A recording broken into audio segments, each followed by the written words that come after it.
four, hope you're all right. I love reading stories and I never get a chance to because we always run out of time. So I thought that I would share the story of Mr. Stink by David Williams with you. So what I thought I'd do is to record a couple of chapters at a time over a few days so you can have a bit of a story time if you'd like to. So I really hope that you enjoy the story. Here goes. Chapter 1, Scratch and Sniff. Mr. Stink stank. He also stunk. And if it's correct English to say he stinked, then he stinked as well. He was the stinkiest stinker who ever lived. A stink is the worst type of smell. A stink is worse than a stench, and a stench is worse than a pong. And a pong is worse than a whiff, and a whiff can be enough to make your nose wrinkle. It wasn't Mr. Stink's fault that he stank. He was a tramp after all. He didn't have a home, and so he never had the opportunity to have a proper wash like you and me. After a while, the smell just got worse and worse. Here's a picture of Mr. Stink. He's quite a snappy dresser in his bow tie and tweed jacket, isn't he? But don't be fooled.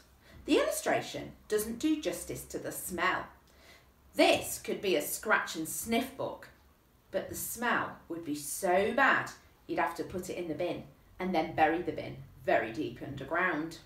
Now, that's his little dog, little black dog called Duchess. And the Duchess wasn't any particular breed of dog. She was just a dog. She smelt too, but not as bad as Mr. Stink. Nothing in the world really smelt as bad as him, except his beard. His beard was full of old bits of egg and sausage and cheese that had fallen out of his mouth years before. It had never, ever been shampooed, so it had its own special stink, even worse than his main one. One morning, Mr. Stink simply appeared in the town and took up residence on an old wooden bench. No one knew where he'd come from or where he was going. The townfolk were mostly nice to him. They sometimes dropped a few coins at his feet before rushing off with their eyes watering. But no one was really friendly towards him. No one stopped for a chat. At least, not till the day the little girl finally plucked up the courage to speak to him. And that's where our story begins. "Hello," said the girl, her voice trembling a little with nerves. The girl was called Chloe. She was only 12 and she'd never spoken to a tramp before. Her mother had forbidden her to speak to such creatures. Mother even disapproved of her daughter talking to kids from the local council estate. But Chloe didn't think Mr. Stink was a creature. She thought he was a man who looked like he had had a very interesting story to tell. And if there's one thing Chloe loved, it was stories. Every day she would pass him and his dog in her parents' car on the way to her posh private school. Whether in sunshine or snow, he was always sitting on the same bench with his dog by his feet. As she luxuriated on the leather of the back seat of her with her poisonous little sister Annabelle, Chloe would look out of the window at him and wonder. Millions of thoughts and questions would swim through her head. Who was he? Why did he live on the streets? Had he ever had a home? What did his dog eat? Did he have any friends or family? If so, did they know he was homeless? Where did he go at Christmas? If you wanted to write a letter to him, what address would you put on the envelope? The bench? You know, the one round the corner from the bus stop? When was the last time he'd had a bath? And could his name really be Mr. Stink? Chloe was the kind of girl who loved being alone with her thoughts. Often she would sit on her bed and make up stories about Mr. Stink. Sitting on her own in her room, she would come up with all kinds of fantastical tales. Maybe Mr. Stink was a heroic old sailor who had won dozens of medals for bravery, but had found it impossible to adapt to life on dry land. Or perhaps he was a world-famous opera singer who one night, upon hitting the top note in an aria at the London Royal Opera House, lost his voice and could never sing again. Or maybe he was really a Russian secret agent who had put on an elaborate tramp disguise to spy on the people of the town. Chloe didn't know anything about Mr. Stink, but what she did know on that day, when she stopped to talk to him for the first time, was that he looked like he needed the £5 note she was holding much more than she did. He seemed lonely too, not just alone, but lonely in his soul. That made Chloe sad. She knew full well what it was like to feel lonely. Chloe didn't like school very much. Mother had insisted on sending her to a posh all-girls secondary school, and she hadn't made any friends there. Chloe didn't like being at home much either. Wherever she was, she had the feeling that she didn't quite fit in. What's more, it was Chloe's least favourite time of year, Christmas. Everyone's supposed to love Christmas, especially children. Chloe hated it. She hated the tinsel, she hated the crackers, she hated the carols, she hated having to watch the Queen's speech, she hated the mince pies, she hated that it never really snowed like it's supposed to. She hated sitting down with her family to a long, long dinner, and most of all, she hated how she had to pretend to be happy just because it was December the 25th. "What can I do for you, young lady?" said Mr. Stink. His voice was unexpectedly posh. As no one had ever stopped to talk to him before, he stared slightly suspiciously at this plump little girl. Chloe was suddenly very frightened. Maybe it wasn't such a good idea to talk to this old tramp after all. She'd been working up to this moment for weeks, months even. This wasn't how it had all played out in her head. To make matters worse, Chloe had to stop breathing through her nose. The smell was starting to get to her. Oh, it was like a living thing creeping its way up her nostrils and burning the back of her throat. Well, sorry to bother you." "Yes," said Mrs. Stink a little impatiently. Chloe was taken aback. Why was he in such a hurry? He always sat on his bench. It wasn't like he suddenly needed to go somewhere else. At that moment, the Duchess started barking at her. Chloe felt even more scared sensing this. Mr. Stink pulled the Duchess's lead, which was really just a bit of old rope, to encourage her to be quiet. "Well," Chloe went on nervously, "my auntie sent me £5 to buy myself a Christmas present, but I don't really need anything, so I thought I'd give it to you." Mr. Stink smiled. Chloe smiled too. For a moment, it looked as if he was going to accept Chloe's offer, and then he looked down at the pavement. "Oh, thank you," he said. "Unimaginable kindness, but I can't take it, sorry." Chloe was confused. "Why ever not?" she said. "You are but a child. £5? It's too generous. I just thought, it's really kind of you, but I'm afraid I can't accept. Tell me, how old are you, young lady? 10? 12, said Chloe loudly.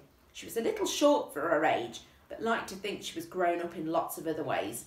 I'm 12, 13 on January the 9th. Sorry, you're 12, nearly 13. Go buy yourself one of those new musical stereo discs. Don't you worry about an old vagabond like me, he smiled. There was a real twinkle in his eye when he smiled. If it's not too rude, said Chloe, can I ask you a question? Yes, of course you can. Well, I would love to know, why do you live on a bench and not in a house like me? Mr. Stink shuffled slightly and looked anxious.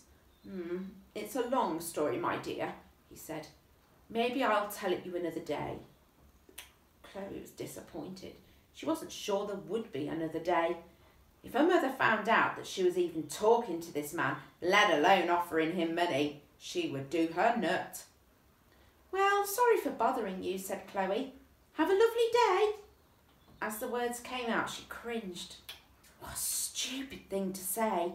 How could he possibly have a lovely day? He was a smelly old tramp, and the sky was growing gloomy with black clouds. She took a few paces up the street, feeling embarrassed. What's that on your back, child? Called out Mr. Stink. What's what on my back? Asked Chloe, trying to look over her shoulder. She reached round and tore a piece of paper from her blazer. She peered at it. Written on the piece of paper in thick black letters was a single word. Loser. Chloe felt her stomach twist with humiliation. Rosamond must have sellotaped it to her when she left school. Rosamond was the head girl of the cool gang. She was always bullying Chloe, picking on her for eating too many sweets, or for being poorer than the other girls at school, or for being the girl neither team ever wanted on their side in hockey matches. As Chloe had left school today, Rosamond patted her on the back several times, saying, "Merry Christmas!" while all the other girls laughed. Now Chloe knew why. Mr. Stink rose creakily from his bench and took the paper from Chloe's hands. "I can't believe I've been going round with that on my back all afternoon," said Chloe. Embarrassed to feel tears welling up, she looked away, blinking in the sunlight. "What is it, child?" asked Mr. Stink kindly.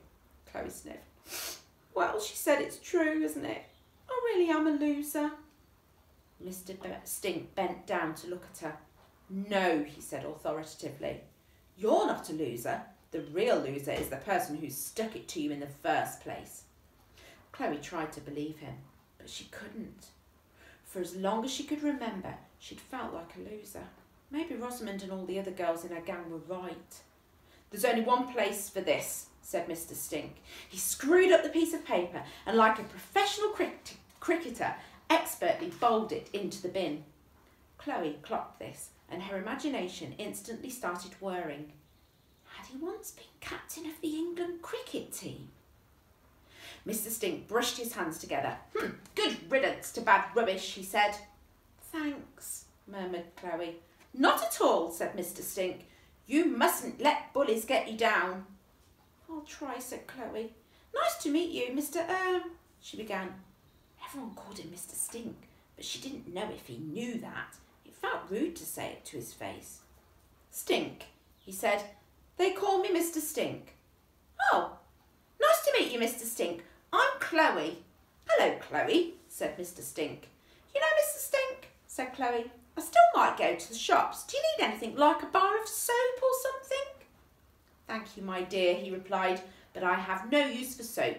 You see, I had a bath only last year, but I would love some sausages. I do adore a nice meaty sausage." Chapter 2. Icy Silence. "Mother," said Annabelle. Mother finished chewing her food completely, then swallowed before finally replying, "Yes, my darling child." Chloe just took one of her sausages off her plate and hid it in her napkin. It was Saturday evening, and the Crumb family sat at the dining room table, missing Strictly Come Dancing and the X Factor as they ate their dinner. Mother had banned watching TV and eating at the same time. She had decided it was awfully common, and instead the family had to sit in icy silence and eat their dinner staring at the walls. Or sometimes Mother would choose a subject for discussion, normally what she would do if she ran the country. That was her absolute favourite. Mother had given up running a beauty salon to stand for Parliament and had no doubt in her mind that one day she would be Prime Minister. Mother had named the white Persian family cat Elizabeth after the Queen. She was obsessed with being posh. There was a downstairs loo that was kept locked for very important guests, as if a member of the royal family was going to swing by the front of the loo. There was a china tea set in the cupboard that was for best and had never once been used. Mother even sprayed air freshener in the garden. Mother would never go out and not even answer the door unless immaculately groomed, with her beloved pearls around her neck and her hair made stiff with enough hairspray to create its own hole in the ozone layer. She was so used to turning up her nose at everybody and everything, it was in danger of staying that way. Here's a picture of her. My word, she looks posh, doesn't she? Unsurprisingly, Father or Dad, as he preferred to be called when Mother wasn't around, opted for a quiet life and usually didn't speak unless spoken to. He was a big, powerful man, but his wife made him feel small inside. Dad was only 40, but he was already going bald and started to stoop. He worked long hours at a car factory on the edge of town.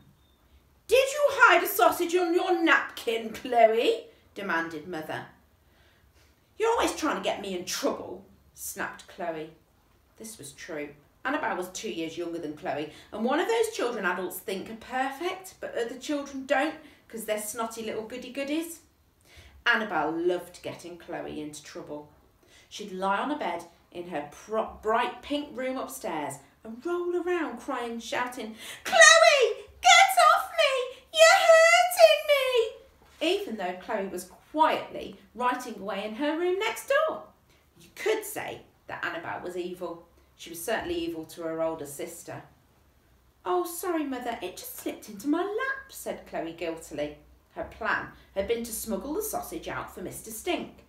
She'd been thinking about it all evening, imagining him shivering out there in the cold, dark December night as they sat in the warm eating away. "Well then, Chloe, unroll it from your napkin and put it back on your plate," ordered Mother. "I'm so ashamed that we are even eating sausages for dinner. I gave your father strict instructions to dispatch himself to the supermarket and purchase 4 wild sea bass fillets, and he comes home with a packet of sausages. If anyone called around and saw us eating food like this, it would be hideously embarrassing. They'd think we were savages." "I'm sorry, my darling wife," protested Dad. They were all out of wild sea bass fillets. He gave Chloe the tiniest wink as he said this, confirming her suspicion that he had deliberately disobeyed Mother's orders. Chloe smiled at him discreetly. She and her dad both loved sausages and lots of other food that Mum didn't approve of, like burgers, fish fingers, fizzy drinks, and especially Mr. Whippy ice creams. The devil's spoon, Mother called it. "I would never have eaten anything from a van," she would say. "I'd rather die." "Right now, all hands on deck as we clear up," said Mother, when they'd finished eating. "Annabelle, my precious angel, you clear the table. Chloe, you can wash up, and husband, you can dry." When she said all hands on deck, what she really meant was everyone's hands except hers. All the rest of the family all went about their duties, and Mother reclined on the sofa and started unwrapping a wafer-thin chocolate mint. She allowed herself 1 chocolate mint a day. She nibbled so infuriatingly slow that she made each one last an hour. "Oh, one of my Bendix luxury chocolate mints has gone walkies again," she called out. Annabelle shot Chloe an accusing look before returning to the dining room to collect some more plates. "Bet it was you, fatty," she hissed. "Be nice, Annabelle," chided Dad. Chloe felt guilty, even though it wasn't her who had been scoffing her mother's chocolates. She and Dad assumed their familiar positions at the sink. "Chloe, why were you trying to hide one of your sausages?" he asked. "If you didn't like it, you could have just said." "I wasn't trying to hide it, Dad." "Then what were you doing with it?" Suddenly Annabelle appeared with another stack of dirty plates and the pair fell silent. They waited a moment until she'd gone. "Well, Dad, you know that tramp who always sits on the same bench every—" "Mr. Stink?" "Yes. Well, I thought his dog looked hungry and I wanted to bring her a sausage or 2. It was a lie, but not a big one." "Well, I suppose there isn't any harm in giving his poor dog a bit of food," said Dad. "Just this once, though, you understand?" "But just this once, Chloe, or Mr. Stink will expect you to feed his dog every day." Now, I hid another packet of sausages behind the creme fraiche, whatever that is. "I'll cook them up for you before your mother gets up tomorrow morning, and then you can give them—" "What are you 2 conspiring about?" demanded Mother from the sitting room. "Oh, we were just debating which of the Queen's 4 children we most admire," said Dad. "I'm putting forward Anne for her equestrian skills, although Chloe is making a strong case for Prince Charles and his unrivalled range of organic biscuits." "Very good, carry on," boomed the voice from next door. Dad smiled at Chloe cheekily. And that's the end of the 2nd chapter. I hope you enjoyed that, and I will share a bit more tomorrow.